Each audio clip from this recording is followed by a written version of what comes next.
এক নাম্বার 4.2 এর প্রথম অঙ্কটা কি করতে বলছে? মান নির্ণয় করতে বলছে। হ্যাঁ, মান নির্ণয়। ক, ভালো করে খেয়াল করে দেখো, কতে কি লেখা আছে? লগ, একটু বলো তো কত লেখা আছে? Log log base 3 to the power কত? 81। এখান থেকে লগের কি করতে হবে? মান বের করতে হবে। একটু বুঝে দাও, তারপরে লেখো, দেখো বাকিগুলো খুব ইজি হয়ে যাবে। একটু খেয়াল করো তো, দেখো তো এই যে 81, হ্যাঁ, এটাকে কি আমরা দেখো তো এভাবে যদি ভেঙে নেই, এভাবে ভাঙা যায় না? কয়টা? 3, তিনটা, তাই না? শিওর? কিন্তু আমি তো 4টা দেখতেছিল, 1 2 3 4। দেখতে সমস্যা হচ্ছে বোর্ডে? তাহলে 3টা যে বললাম, আচ্ছা 4টা, তার মানে 3 টু দি পাওয়ার 4 লেখা যায় এভাবে।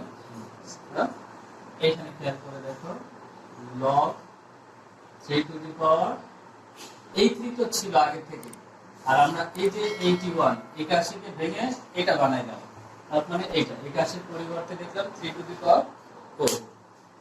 এই 3টা আগেকার বেস, হ্যাঁ, আর এখানে যে 3 টু দি পাওয়ার 4 এটা কোনটা?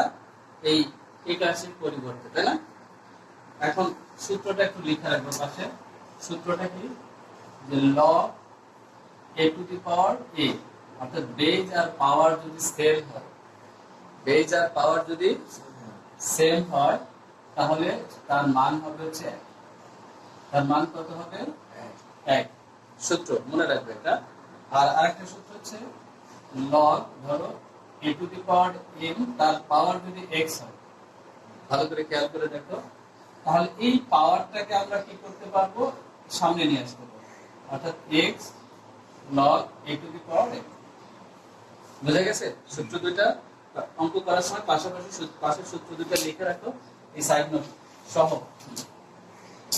তাহলে এখানে এই 4টাকে আমরা সামনে নিয়ে আসতে পারবো। 4টাকে কোথায় নিয়ে আসতে পারবো? সামনে নিয়ে আসতে পারবো। তাহলে কি হবে? log 3 টু দি পাওয়ার 3। এখন এইটাকে এই যে সূত্রের সাথে মিলাও, দেখো পাওয়ার আর বেস সেম, এখানে 3 এবং 3, এখানে a এবং a সেম ছিল না? তাহলে তার মান কত হলো? 1। আর এখানে 3 এবং 3 বেস এবং পাওয়ার কি সেম, তাহলে মান কত হবে? 1। তার মানে 4 ইনটু 1 মানে কত? 4। বোঝা গেছে? বোঝা গেছে? আচ্ছা, লিখে ফেলো।